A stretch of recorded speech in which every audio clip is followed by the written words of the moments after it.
Sveiks, mīļās klausītājs! Ar jums kopā ir Viktorija, un šis ir raidieraksts Sirdsdraudzenes, un man viesos ir Baiva Ozolinkeviča. Sveika, Baiva! Sveiki visiem! Un jā, tas ir tiešām brīnišķīgi, ka mēs varējām satikties, un jā, mums arī pirms kaut kāda diezgan ilga laika es biju mūsu Instagram kontā likusi tādu mazu aptaujiņu, tā kā kādu cilvēku tu gribētu dzirdēt mūsu raidierakstā, un kāds bija atbildējis Baivu Ozolinkeviču. Un man likās, skaidrs, tātad būs kādreiz jāuzraksta Baivai, un tā beidzot tas ir noticis. Šodien mēs parunāsim par sievišķību, par aicinājumu, un tad, Baiva, varbūt pastāst, kas tu esi, un ar ko tu nodarbojies. Es esmu, kas es esmu? Esmu sieviete, mamma, meita, sieva, vēdekla. Jā, neesmu māsa nevienam. Tas, kas mēs laikam ikviena sieviete esam, un esmu arī dievbijīga sieviete. Esmu, tā kā mēs šodien sakam, kad esmu dieva meita. Un tad par to, ko es daru, tad varbūt laikam tas ir jāsaka, kad es esmu arī mācītāja, un mans vīrs ir mācītājs. Cik tev ir bērni? Jūs esat paliela ģimene, cik tev ir bērni? Jā, tā kā es teicu, es neesmu māsa nevienam. Es biju vienīgais bērns, un mana ģimene bija šķirta. Tā bija mana lielākā sāpe, un es ļoti ilgojos pēc ģimenes. Tā bija arī mana lūkšana, vēl pavisam Dievu tā nepazīstot. Tad es vienmēr smējos, un daudz jau tu ir dzirdējuši, ka Dievs dod, tad Dievs dod pārplūstošu mēru. Amen. Un man ir 7 bērni. Tāds absolūta pilnība. Jā, mums ir 7 bērni. Un vispār, kad es no malas kad es to tā pasaku un no malas klausos, tas taču ir pilnīgi traki. Veseli 7, tas ir nežēlīgi daudz. Kā tu to paveici? Wow, slavu Dievu! Nezinu, kā es to paveicu. Ar asarām, un ar priekiem un ar asarām, ar lūkšanām, tā kā, jebkuru bērniņu, arī vienu vienīgo, tikai varbūt, manā gadījumā 7 reizes. Jā. Wow, skaisti. Slavu Dievam, ka ir tāds piemērs, un jūs ar vīru esat ļoti jaudīgs, pāris, un es bieži klausos jūsu bībeles studijas, kad jūs studējat, tieši Pāvila vēstules ļoti daudz esmu klausījusies, un tā kā paldies jums par jūsu kalpošanu, par jūsu sirdīm, kas dara par Jēzu, un par dievbijīgiem cilvēkiem, kuri sako viņam. Bet tad pastāsti, varbūt mūsu klausītājs ļoti interesē attiecības un mīlestāsts, un pastāsti, kā tu iepazinies ar Modri. Jā, tas vienmēr interesanti ir, un īpaši man liekas, kad jaunas meitenes, kad viņas ilgojās pēc attiecībām un sapņu un skatās uz priekšu, un vēl man uzreiz gribas teikt, tas ir absolūti normāli. Mēs, sievietes, esam radītas attiecībām. Un ilgoties pēc attiecībām, ilgoties pēc otra cilvēka, tas ir absolūti sievišķīgi. Un nedomājiet, varbūt kādu klausās, ka tas ir par agru vai ar mani kaut kas nav kārtībā. Man šķiet, tiklīdz kā meitene kļūst par tādu jaunu sievieti, un patiesībā tas ir jau diezgan agri, mēs esam spējīgas uz attiecībām. Un tas ir normāli. Uzreiz varētu dot padomu, kad ir arī, tas ir normāli un ir svarīgi par to Dievu lūgt. Un nav par agru, un nav jocīgi. Jo attiecības ir satikt otru cilvēku, es vienmēr saku, ka tas ir otrs svarīgākais lēmums, aiz lēmumu izvēlēties kalpot Dievam, satikt Dievu, iepazīt Jēzu par kungu, un tad iegūt otru kungu uz zemes, Bībelē tā mūsdienās tas galīgi tā varbūt neskan, bet Bet vēl mana vīra māte šad un tad nosauca savu vīru par mans kungs, kungs, jā, tas nav tādā nepareizā izpratnē, tas ir arī nepareizā veidā, bet bībeliski mēs jau arī redzam, ka Dievs radīja sievieti, jā, viņš paskatījās, viss bija tur tā smuki uzradīts, un tad viņš paskatījās uz Ādamu, un viņš teica, nav labi viņam tur vienam pašam, ja? Un viņš uzradīja sievieti, viņš radīja sievieti atbilstošu viņam. Un tas nozīmē, ka mēs kādam atbilstam. Un mēs esam tā radītas, lai kādam atbilstu. Un tas ir tiešām ļoti svarīgi atrast šo cilvēku, kam atbilst. Un es nesaku, ka tāds ir vienīgais pasaulē, un tad, tā kā citi cilvēki saka, kad ir viens ābols, tad pārgriezt, izmētāt pa pasauli, un tagad ir jāatrod tā vienīgā puse. Nē, Dievs ir radītājs, un viņš mūs saved kopā ar savu radošo spēku, un tas nav tur tā viena otra puse tev jāatrod, bet Dievs rada mūs atbilstošus. Bet, tagad es aizgāju no tā jautājuma, kā mēs satikāmies. Kad mēs satikāmies, es īstenībā neko par to nezināju. Jā, es tikai ļoti ilgojos pēc attiecībām. Bet tā kā jau es teicu, kad es nāku no šķirtas ģimenes, un es absolūti ticu tam, ka ikvienā šķirtā ģimenē, kur ir bērniņi, un vairāk vai mazāk bērni tiek ļoti, ļoti traumēti, vairāk vai mazāk. Cits vairāk, cits mazāk, kādi tur vēl papildus apstākļi bijuši. Bet tā ir trauma, un es uzskatu, ka katrs bērniņš šķirtā ģimenē ir izaudzis tāds kroplīts. Tas ir tāds briesmīgs vārds, bet ja Dievs ir radījis un paredzējis, ka bērnam ir jābūt tētim un mammai, ja kaut kā viena nav, tad, diemžēl, tu neizaudz pilnvērtīgs. Un tad, kad vēlāk mēs jau arī redzam, ka cilvēkiem ir tik daudz problēmas, tad es vienmēr saku, ka vēlnam, kāpēc viņš tik ļoti uzbrūk ģimenei, ka vēlnam jau nav, kad, ja sabojājot jau pašā bērnībā un jaunībā cilvēku, tad jau pēc tam vēlāk ir maz darba jāpielieto. Jo tādi ievainotas personības, vai ne, tad mēs cīnāmies ar visādām sajūtām un nepareizām domām un grūti veidojam attiecības tālāk. Jā, bet tāds bija. Un tad vasarā, kad es atgriezos pie Dieva, un man atgriešanās bija tāda dramatiska, es vienmēr saku, man likās debesis zilākas un zāle zaļāka, un tādu mieru un paļāvības nekad nebija jutusi, jo, jā, tās pašas šķirtās ģimenes dēļ, un tētis bija kaut kur prom, ar viņu mēs šad tad tikāmies, un ar mammu bija izveidojušās sliktas attiecības, un tās bija tādas, diezgan tādas destruktīvas, tādas, man lika, es pat dažkārt teicu, tāda elle zemes virsū. Mēs ļoti daudz strīdējāmies, un šķiet, ka no tā cilvēka, no kā tev būtu jāsaņem mīlestība un drošība, un ja tas viss ir tāds nenormāls un nepareizs, tad nekas tur tāds vesels neizveidojās. Un tajā savā tādā jaunībā man likās, ka es vispār esmu kļūda, būdos tur pusauģa vecumos, bet paldies Dievam, Dievs mani atrada. Dievs mūs meklē un atrod. Viņš mums noteikti seko ilgi un ilgstoši, un paldies Dievam par cilvēkiem, kas par mums lūdz. Jā, un lūk, tajā vasarā es piedzīvoju Dievu, un tajā vasarā es vienmēr arī tā smējos, ka Dievs man uzdāvināja manu lielāko dāvanu, kas ir mans vīrs.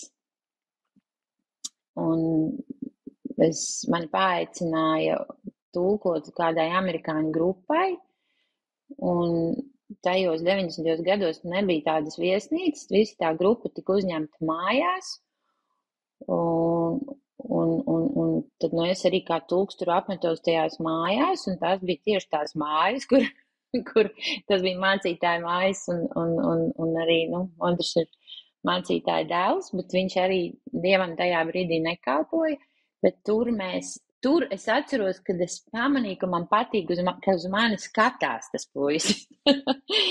Kaut gan tūlīt tajā pat brīdī es tā kā to, pat varbūt, es pamanīju, ka viņš skatās uz mani, bet man tas nemaz neiepriecināja, jo es patiesībā tikko biju arī no citām attiecībām izgājusi, un, kā jau es teicu, es nācu no pasaules, un pasaulē līdz 20 gadiem nevienas attiecības, un bija ļoti nepareizas, sāpīgas, un kur es sāpināju citus, un pati tiku sāpināta. Nu tā, bet tā mēs tur kaut kā saskatījāmies. Tad vīra māte, ir gudras vīra mātes, kad grupa aizbrauca un man likās, ka mana paradīze ir beigusies, un man ir jābrauc atpakaļ uz manu veco dzīvi, tad vīra māte mūs ar manu tagadējo vīru aizsūtīja lasīt ķiršus. Un tad mēs kaut kur aizbraucām vienreiz, otrais, trešoreiz, un patiesībā mūsu tas lēmums precēties bija tiešām ļoti ātrs. Tas bija, es nezinu, tas bija kaut kāds mēnesis, vairāk nē. Bet pa vidu bija arī notikums, ka arī mans vīrs piedzīvoja Dievu un atgriezās. Viņš noteikti arī ir to stāstījis. Un tad visa mūsu romantiskā bildināšana un atbildēšana bija, kad pie manis mājās virtuvē naktī pēc ilgām sarunām Andris teica, davai pracamies. Un es teicu, davai. un kad viņš aizbrauca, es domāju, tas bija tā nopietni vai kā, bet viss bija tieši tik nopietni, cik tagad jau 32 gadus mēs esam kopā. Wow. Jā, bet tas ir absolūts Dievs. Tur nav vispār, nav nekā cita kā Dieva nodoms un Dieva žēlastības ceļš. Jā. Wow, slavu Dievam. Tad tu tā arī zināji, ka viņš ir tas īstais, jo tur vienkārši bija Dievs klātesošs, vai kā tu to saprati? Jā, šis jautājums par to īsto ir bieži uzdots, un es nebūšu labākais atbildētājs uz šo jautājumu, jo es zināju, ka es zināju. Bet varbūt tas bija tāpēc, ka es daudz ko citu maz zināju. Es biju nesen atgriezusies pie Dieva, un es zināju Dievu. Un, jā, man nebija tik daudz informācijas, tik daudz varbūt citu kaut kādu šaubu, jautājumu un pieredzes. Tomēr man gribas iedrošināt, ka to var zināt. Ja mūsos ir Dieva gars, un ja mēs lūdzam Dievam, tad Dievs dod liecību, un kad, vajag lūgt ar prātu, ja mēs pārlieku daudz domājam, tur var sapīties, bet es ticu, ka Dieva gars dod liecību cilvēkam, ka tu vari zināt. Un, jā. Bet man liekas, ka es neko tik ļoti neesmu zinājusi, kā toreiz to, kad Andris ir priekš manis. Bet tā bija arī tāda milzīga Dieva žēlstība. Man tiešām liekas, ka tāpēc, ka es tik maz ko vispār zināju. Biju tikko atgriezusies, biju bezgalīgi laimīga. Jā, tā pirmā mīlestība arī, es arī esmu to piedzīvojusi vēl diezgan nesen, tas, kā Jēzus maina dzīvi, un ka viņš ir labs tēvs, un viņš Dievs vēlas dot, mums tiešām no pārplūstošu mēru, kā tu minēji. Un tad, 32 gadus vēlāk, 7 bērnus vēlāk, pastāsti par sievietes lomu ģimenē, kā tu redzi sievieti ģimenē? Es jau mazliet tur pieskāros, kad pašā pamatā, pašā Bībeles sākumā, visas radīšanas sākumā, mēs tur to lomu redzam, to Dieva nodomu. Man liekas, ka vispār, kad Dievs radīja visus pa pārīšiem un arī cilvēku, Ādamu un Ievu, un ka tur tas nodoms katram bija jau tā, krieviski tāds vārds prednaznačenie, un to iztulkojot ir tā kā nodoms priekš, ka katram mums, ka vīrietim ir nodoms priekš, un tāpat sievietei, un ka mums sievietei ir tas nodoms, un Dievs to mums ir radījis ar šo nodomu. Bet, laikam jau tiem 2000 gadiem cauri ejot, cilvēks daudz ko tur mēģina sapīt un sagrozīt. Un varbūt tieši šodien, mūsdienās, sieviete ir tik ļoti cīnījusies par savām tiesībām, ka kaut kur man šķiet aizcīnījusies par tālu. Tieši tā. Ne? Jā. Jā, tā kā, jā, jo, valdīt un vadīt un ne jau tāpēc, ka sieviete būtu mazāk spējīga, bet ja tas nav mūsu предназначение vai tas nodoms, kā mēs esam radīts, ja mēs tā kā uzņemamies to, kurš tad ir nelaimīgs? Mēs pašas, vai ne? Un sieviete ir noteikti radīta būt par un atbilst kādam un būt par palīgu. Jā. Un es varētu iedomāties, ka šodien tas skan, es negribu būt tikai par palīgu, es pati gribu kaut kas būt, bet redzēt, ja mēs paliekam tajā Dieva nodomā, tad tieši tur tu arī atrodi to savu vērtību un to, kam Dievs ir paredzējis tev būt, un tur tu arī kļūsti laimīga. Un jā, būt sievietei, būt sievai kādam, būt mammai. Neviens to nevar izdarīt labāk kā sieviete. Tieši tā. Es tev pilnībā piekrītu. Tas ir tiešām tāds, unikāls aicinājums un ienaidnieks tik ļoti ir nozadzis sievietē viņas sievišķību, viņas identitāti mūsdienās. Jā. Šodien gāju pa ielu agri no rīta un es skatījos uz pilsētu un es brīnos, visas šīs ēkas, visi šie ceļi, viņi ir vīrieši uzbūvēti. Viss, ko mēs redzam apkārt, mašīnas un iekārtas, viss tas ir pārsvarā vīriešu sviedru un pūlēm uzcelts. Bet kas tos vīriešus izaudzināja? Sievietes. Ka tā ir mūsu loma, tā ir mūsu atbildība izaudzināt labus cilvēkus. Un mēs tik ļoti nozogam sievietēm to unikālo smago dāvanu, kas ir būt mammai, būt sievietei, vai ne? Jā. Un mēs iekļūstam pilnīgi nevajadzīgā un bezjēdzīgā cīņā. Sieviete sāk cīnīties ar vīrieti. Tiešām, kāpēc mums cīnīties ar kādu, kurš ir dots savukārt atkal mums par atbalstu, par spēku, par to, lai mēs varētu būt, ka mums jābūt sievišķīgām un savukārt atkal ar savu sievišķību mēs varam atbalstīt un veidot stiprus vīriešus. Tā varētu būt tāda dziļa tēma, tur varētu tā kā dziļi ierakties, vai ne?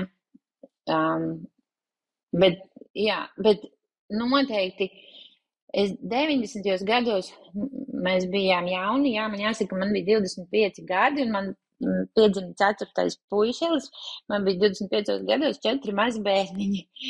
Un tie bija 90. gadi un tie bija grūti laiki, tie bija vieni Wild West.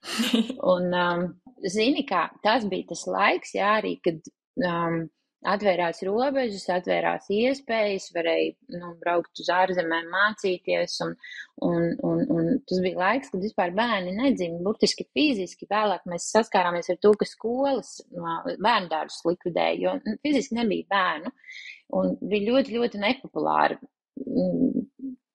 ģimene un bērni, bet visos laikos bērns ir cīnījies pret ģimeni. Bet tajā brīdī bija ļoti mūsu vispār. Tas atkal ir tāds noteikti dzirdēts jau, mūs sauca par idiotiem. Tas tā kā atnāca atpakaļ no caur cilvēkiem, ka viņi vai nu ir idioti, vai nu viņi ir ļoti bagāti.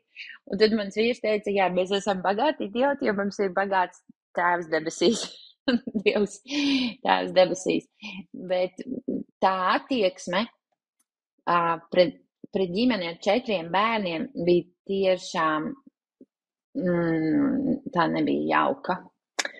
Un es atceros, ka es ļoti, ļoti rūpējos, un tā bija mana viena no tādām lietām, kuras centos, lai tikai mani bērniņi būtu labi apģērbti un tīri un sapucēti un kārtīgi un labi uzvestos, lai neviens nevarētu tā kā padomāt vai izteikt, ka nelabvēlīga ģimene.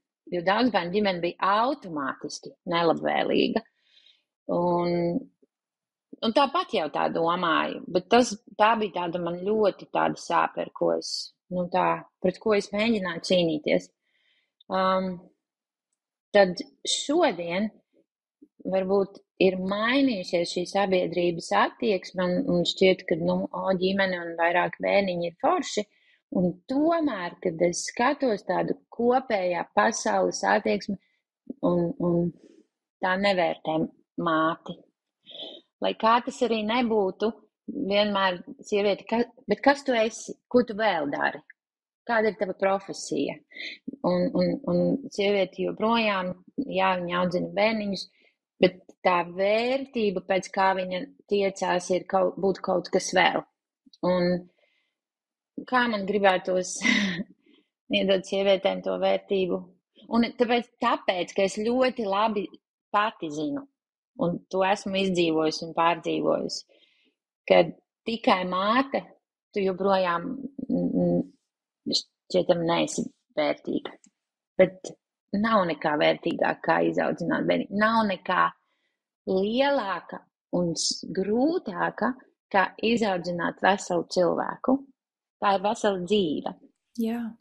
Un man gribētos iedrošināt mammas, īpaši māmiņas, kas ir ar maziem bērniņiem.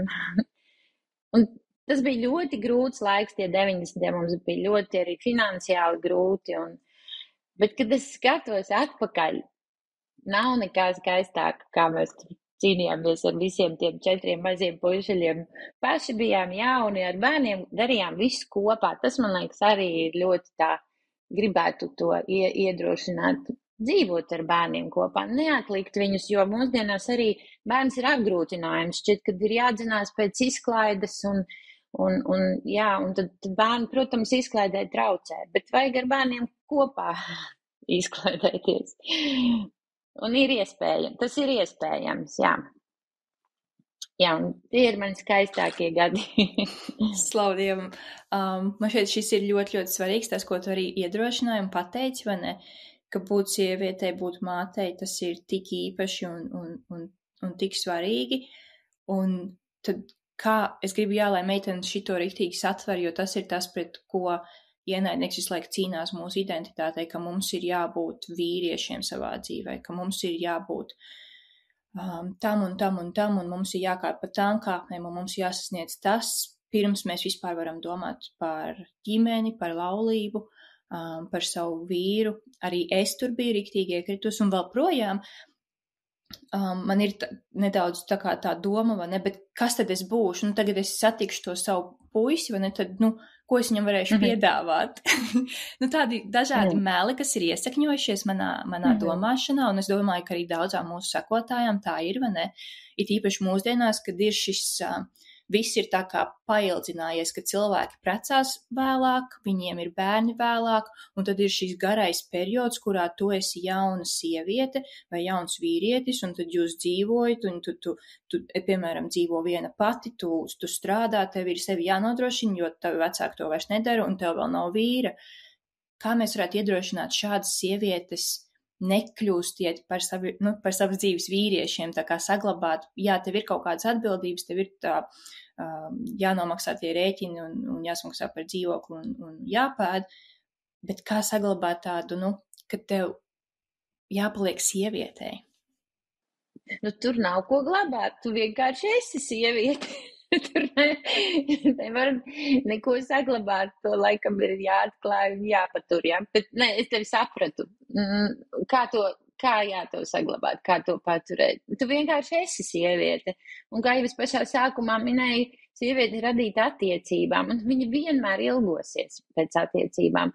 Un jā, tas ir diezgan moderni un droši vien, ka ir daudz iemesli, kāpēc arī tā notiek, kad, ir jāiegūst izglītība un kaut kā dzīvē jānostiprinās un pēc tam tad domāt par ģimeni un par bērniem. Bet ziniet ko? To visu var darīt arī kopā. Jā, kopā ar ar to otru jauno cilvēku. Un to var pat kopā darīt ar bērniem, jo, ir, tas, kurš ir gribējis izmācīties, tas jau arī izmācās un iegūst arī augstāko izglītību un pat vairākas, ar bērniem. Es domāju, ka tas nav iemesls, kāpēc nevarētu to iegūt un dzīvē iegūt to, ko gribētos. Es domāju, ka šīs pasaules valsts valdnieks, viņš mūs sludina, un viņš to dara nepārtraukti. Ja mums tiek pārmests, par ticību, tu neuzbāzies, jo tā ir katra paša izvēle, tad viņš savus noteikumus un savus likumus un savas idejas, viņš sludina viņus neatvainojoties, nepārtraukti, no rīta līdz vēlam vakaram. Un tas, ko jau es sākumā minēju, vēlams ienīst ģimeni. Jo Dievs ir radījis ģimeni. Un viņš zina, ja izdodas viņam izjaukt ģimeni, tad tālāk arī nav nākotnes. Bet es tev pilnīgi piekrītu, ka tā tendence tāda ir un tāda ir visā pasaulē, ka cilvēki dzīvo vieni ilgi. Un pēdējais, es zinu, ka mans vīrs teica, ka Eiropā esot populāri un jauniem vīriešiem ilgi pat nevis dzīvot vieniem pašiem par savu dzīvi, bet pie vecākiem, jo tā ir vēl izdevīgāk. Un tas ir fakts, ka cilvēki šodien var izdzīvot viens. Laiks ir arī ar visu tehnoloģiju padarījis to, ka cilvēks viens pats var labi izdzīvot. Mums nevajag otru. Mēs diezgan labi varam izdzīvot. Gan sieviete var tikt galā ar fiziskajiem darbiem, gan savukārt vīrietis ar tādām lietām, kur citkārt viņam vajadzēja sievieti. Un cilvēkam, un laikmetā, kurā arī tiek sludināts, tu esi vērtība, man, ap mani, par mani, man, tad loģiski, ka vienam ir daudz vieglāk un labāk, jo tas otrs, ja ar to otru ir jārēķinās, ir otru mīlestība, ir rīcība un darbi un nepārtraukti un derība ir uzdevumi, kas ir tā kā piepildāmi un vienam fakts ir vieglāk un labāk. Un tad, ja cilvēks ir teicis, fuj, nē, tagad nē, un tad kādā brīdī pienāk, es tomēr vēlos, un tad ir tāds izmisums, ka nav pa vēlu, un tad ir tā kā ķert un grābt, un nezinu. Man ir tāds lielisks piemērs, tāda liecība, kur tāda ģimenes drauga sieviete, viņa bija jau pāri 30, viņai jau bija bērniņš no pirmajām attiecībām, un viņa atgriezās, un viņa tik ļoti lūdza Dievu. Dievs dod man vīru, es negribu būt viena, man ir apnicis staipīt tos iepirkumu maisiņus visu laiku vienai pašai ar bērniņu, vai ne? Un viņa lūdza Dievu, un Dievs viņai deva vīru, un viņi ir brīnišķīgs, svētīgs pāris, un tagad viņi satikās, un tad, viņi bija iepirkušies vai kaut ko, un viņa taisās ņemt maisiņus, un viņš pie viņas pienāk un saka, mīļā, tev vairs maisiņi nebūs jānes. Un tad tā liecība ne par to, ka Dievam ir, pat ja tu esi pāri 30 vai 40, vai arī tu gaidi, un tu domā, ka nav tādu vīriešu, vai ka nav man iespējas, vai ka nav iespējams Dievam šo situāciju vēst par labu. Viņam viss ir iespējams. Amen. Viņš ir radītājs. Viņš spēja uzradīt to, kā nav. Tieši tā. Un, ja mēs loģiski skatāmies, tad visādas šaubas var nākt. Bet, ja mēs skatāmies uz viņu un to, kas ir viņš, tad Dievs piepilda mūsu lūgšanas, un viņš piepilda arī mūsu ilgas un sapņus. Tā ir teikts viņa vārdā. Tieši tā. Parunāsim par sievišķību. Baiba, kas tev ir palīdzējis atrast un izdzīvot ikdienā savu sievišķību? Kā būt sievietei? Tā otra puse ir no svara. Es esmu domājusi par to, ka es dažkārt varu tā runāt un varu tā izturēties, jo man patiešām ir labs vīrs. Un labs vīrs tāpēc, ka viņš ir dievbijīgs vīrs. Un tā, diemžēl, ir. Jā, Dievs mūs ikvienu ir radījis pēc savas līdzības, bet cilvēks bez Dieva ceļiem, bez bijības, pret viņa likumiem un pret viņu pašu, pret viņa vārdiem var darīt briesmīgas ļaunas lietas, vai ne? Un tikai tad, kad mēs atzīstam Dievu un viņa ceļus un viņa nodomu, un kad mēs pieņemam viņa ceļu, kas ir Jēzus Kristus, tad arī mēs kļūstam par to, par ko Dievs mums ir paredzējis būt, un mēs spējam būt paši tādi un priekš otra. Un, jā, mans vīrs ir dievbijīgs vīrs, un ja vīrietis ir vīrietis, tad sieviete var būt sieviete. Un, man ne, jā, tāpēc varbūt šis jautājums nav tik viennozīmīgs, vai ne, kad mēs jau zinām, ka attiecībās ir dažādi, un ja viens atgriežas un otrs nē, noteikti ir grūtāk. Ir grūtāk būt par to, par ko Dievs mums tā kā ir paredzējis būt. Nu, tā jau laikam joprojām ir. Ja es meklēju Dieva ceļus, tad es palieku sieviete. Tā, par ko Dievs man ir, par ko man ir radījis. Un Dievs man ir radījis par sievieti. Un ja es lasu Bībelē, ko Dievs no manis sagaida, vai kādas pamācības viņš man dod, un bijībā es cenšos tā dzīvot, nu tad es arī palieku tā, par ko viņš man ir radījis. Jā, par sievieti. Un sievišķīgu sievieti. Jā, man liekas arī man personīgi, kad es esmu brīva meitene un man nav šīs otras pusītes, kas varētu to sievišķību manu palīdzēt viņai uzplaukt, tad Dievs ir tas, kurš tā kā kompensē to, kas man ir trūcis. Es arī uzaugu bez tēta, un tas ir tiešām, kā tu teici, riktīgi sakropļo jaunu sievieti, ja viņai nav tēta, tāpat kā jebkuru bērnu, ja viņam trūks kāds vecāks. Un jā, kad Dievs man ir kompensējis tēva trūkumu, viņš ir bijis kā tēvs, un viņš ir arī bijis kā tāds vīrišķības paraugs manā dzīvē, un tā viņa mīlestība, tas, kā viņš mani lolo, un kā viņš jādod savu prieku, ka viņš priecājas par to, kas es esmu viņā. Tas manī to sievišķību arī raisīs, tā kā tas ir brīnišķīgi, ka mums ir tēvs, kurš kompensē to, kas mums trūkst šeit, tajā fiziskajā pasaulē. Jā, noteikti. Jā. Un ko tad nozīmē sievišķība? Ir brīnišķīgi, ka kāds paņem manus smagos iepirkumu maisus, bet pat tad, ja es esmu sieviete, man nākās arī nesen. Es sāku taupīt Rimī maisiņus un 2 vietā nopirku 1, jo es teicu, ka es tagad arī taupīšu. Un kaut kā es tur biju sapirkus tādas smagas lietas, un pa ceļam man viņš saplīsa. Viņš bija tik smags, jo tur bija kartupeļi un kāpostu galva un piebāsts, un pa ceļam man pārplīsa tas rokturs, un es stiepi to maisu un dusmojos uz sevi, ka tāda taupīšana nebūs pareizi, un iemetu bagažniekā visu to pārtikas kravu, un es varu to panest, un tas nenolaupa man sievišķību. Sievišķība nolaupa cīņa ar vīrieti, kad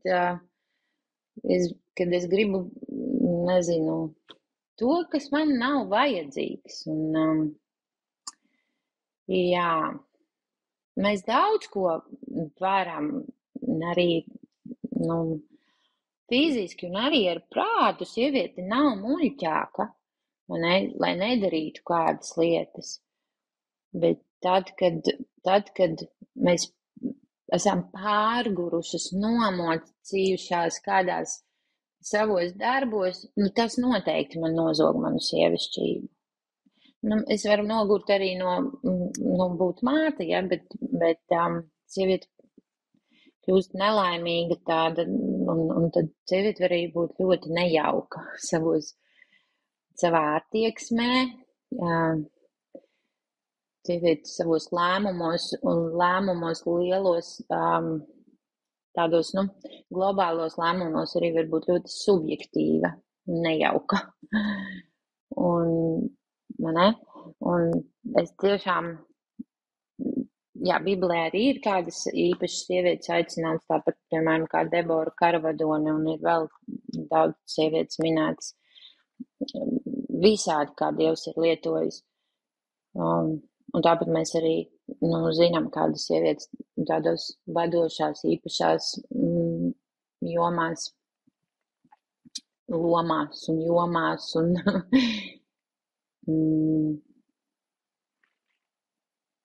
tomēr es domāju, ka tas ir vīrietim uzticēts. Viņu iecēla valdīt pārvaldīt šo pasauli. Un kad sieviete raujās pie valdīšanas un varas, tas nav sievišķīgi. Ja tev var uzticēt, un vienmēr mums ir arī uzticēta kāda teritorija un kaut kāda autoritāte. Un sieviete ir dota ietekme, bet valdīt un pārvaldīt, patiesībā vīrietis to lieliski ar to tika galā Ādams. Viņam nevajadzēja, lai pieliek Ievu, lai viņa nāk tagad valdīt. Viņam vajadzēja Ievu, lai viņš varētu labi valdīt.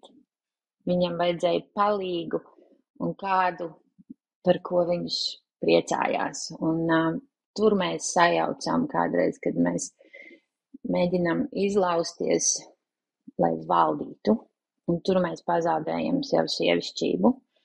Un Bībelē tas, kas uztrauc mūsdienu sievieti, tur paklausīt un pakļauties, ja mēs to pareizi izprotam, un tas nav viens tas vārds, tāda paklausība un pakļaušanās, tā ir tāda abrīna un tā ir palīdzība, celšana, iedrošinājums. Tā ir ietekme, kas mums ir dota. Jā. Un ietekme nebūtu nav mazāk spēcīgas, vērtīga un spēcīga salīdzinoši ar varu un valdīšanu, vai ne? Tur mēs, es domāju, pazaudējam, ja mēs cīnamies pēc varas, valdīšanas, kontrolas, tur mēs pazaudējam sievišķību. Un tā ir liela sievietē, tā ir grūtība, ja vīrietim ir tā grūtība tur nostāties, būt, palikt uzticamam un būt pazemīgam, tad sievietei ir, tā grūtība netiekties pēc varas, valdīšanas, piekļauties, pakļauties un, tā grēkā kritusī daba pret to cīnās. Pilnībā piekrītu, wow, tik svētīgi. Tad kā saprast savu sievietei, kā saprast aicinājumu dzīvē un draudzē, piemēram?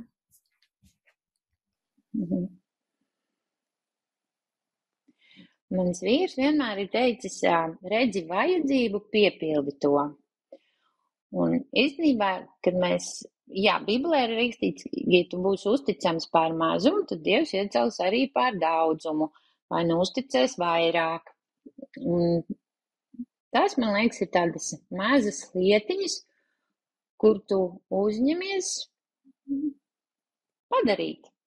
Tu ieraugi, tu to vari, un tu to izdari. Un man liekas, ka tieši ar tādiem maziem solīšiem mēs aizējam pie tā sava lielā uzdevuma. Un Dievs uztic mums to, un arī mēs atklājam to tā ejot. Citreiz jau gribas uzlikt uzreiz uz skatu, bet diez vai tas būs pareizākais. Jā, tieši tā mēs nevarēsim atrast, ja mēs neiesim, ja mēs sēdēsim rokas klēpī salikuši un neko nemēģināsim, tad kā mēs varēsim zināt, kas mūs uzrunā, par ko mūsu sirds aiztegās, kur mums padodās, vai ne, kur mums nepadodās. Ir jāmēģina. Un kļūdīties arī ir normāli, jo tas teiciens, ka nekļūdās tikai tas, kurš vispār neko nedara, vai ne? Un ir tas nekas, nesanāca vai, nepareizi aizgāju. Ir tas viss ir mans, tā ir mana pieredze. Griezīšos un iešu tagad pareizi, vai saprotu, nē, tas, tā kā nebūtu mans, Bet, man šķiet, ka vajag mēģināt un noteikti vajag būt tādam atsaucīgam un uzņemties un darīt un ar tādu pazemīgu kalpa sirsniņu. Es vienmēr arī stāstu par to Zebedeja dēlu māti, kas atnāca pie Jēzus, teica, nu, zini, dod, lai mani dēli sēž viens pa tavu labo roku un viens pa kreiso roku. Un tas ir absolūti normāli. Mēs mātes saviem bērniem gribam vislabāko. Un tikai Jēzus teica, un to es tālāk sludinu, ka māciet saviem bērniem būt, ja viņi grib būt pirmie, māciet viņiem būt visu kalpiem, lai, ja, kā Jēzus, jo Jēzus atnāca kalpot, palīdzēt, un tad Jēzus saka šādus vārdus, tas nav man dots, tas pienākas tam, kam mans tēvs dos, un tēvs deva mums paraugu Jēzu, un Jēzus bija nācis kalpot, un ja mēs esam kā Jēzus, un mēs esam, kā tur teica, kas grib būt pirmais, tas lai ir visu kalps, ja mēs mākam pakalpot, tad pienāks diena un laiks, kad Dievs paaugstinās. Jā, amen. Arī patika kāds citāts, kur kāds vīrietis teica, ka mūsu aicinājums ir tur, kur satiekas pasaules vajadzības ar mūsu talantiem. Un tas ir tik, ka mēs neesam tikai sev un savas valstības celšanai, mēs esam šeit Dieva valstības vārdā, un šī pasaule reāli, viņai reāli vajag palīdzību, viņai reāli vajag Kristus kalpus, kas iet un iet tajās vietās, kur ir sāpes, kur ir ciešanas, kur ir vajadzības, un mēs esam tie, kuri tur ies, jā. Amen, amen. Un Dievs paaugstina, tas ir viņš, kas paaugstina. Amen. Un tad noslēgumā, Baiba, palūkšu tev padalīties ar kādu padomu, ko mēs nosaucām, kaut es to būtu zinājusi agrāk. Jā, es par šo jautājumu domāju, un tu zini ko? Es nevarēju izdomāt.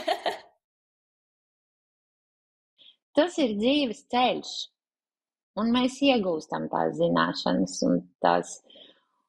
un ātrāk to. Citreiz cilvēki skatās atpakaļ un domā, ja es nebūtu tā izdarījis, vai ja es būtu citādāk bērnus audzinājis, vai ja es nebūtu tur tajā un tajā darbā, vai ja es nebūtu, vai ja man vajadzēja darīt vai runāt, rīkoties citādāk. Bet zini, tajā brīdī, ja mēs dzīvojam ar Dievu, mēs darām labāko, ko varam, to, ko zinām. Un šobrīd es zinu to, ko es zinu, un es cenšos darīt labāko. Tad es pāju uz priekšu un skatos apakaļ. Ja es būtu zinājusi, bet es nezināju, es darīju labāko, ko es zināju. Un tu zini, tad es lūdzu Dievam piedošanu, kad es varbūt darīju, kā es darīju, jo es nezināju, kā labāk darīt, bet es darīju labāko, ko es zināju. Dievs piedod un pārējo piepildi tu. Tu vari piepildīt to, ko es nevarēju, ko es nezināju. Jo tāda nožēla ir briesmīga lieta, nožēla un vainas sajūta. Un tad es vienkārši eju soli, one step at a time, solīt pa solītam uz priekšu. Un tā mēs zinām to, ko mēs šodien zinām. Un mēs nevaram zināt iepriekš, un mēs nevaram pielietot to, ko zinām tagad, pirms tam. Tas ir riktīgi svētīgi, šo atcerēties. Jā, mēs dzīvojam soli pa solim, un rītdien mums nepieder, un kungam. Jā, kā Pāvils. Un viņš saka, aizmirstams to, kas bijis, bet stiedamies uz priekšu. Ja? Un pa ceļam Dievs mums atklāja. Viņš arī citā vietā saka, ka, ja jūs arī tagad tā nesaprotat, Dievs jums atklājas, bet uz priekšu, pretī godības balvai, uz priekšu. Paldies tev liels, Baiva, ka biju sarunas iedraudzenēs, tas tiešām ir brīnišķīgi, un man šķiet mums bija ļoti, ļoti vērtīgi, un es jūtos tiešām tik ļoti iepriecināta par to, kā Dievs vadīja, un es ticu, ka šis būs par svētību daudzām mūsu klausītājām, tā kā paldies, un esi svētīta. Paldies klausītājām, ka klausījāties, un uz tikšanos nākamajā reizē. Jā, lai ik viena klausītāja ir svētīta, lai Dievs svētī un vada. Tu klausies raidierakstu Sirds draudzenes. Tu vari atbalstīt šo kalpošanu ziedojot, kā arī publicējot savu saturu Sirdsraudzeņu sociālajās platformās. Uzzini vairāk mājaslapā sirdsraudzenes.lv.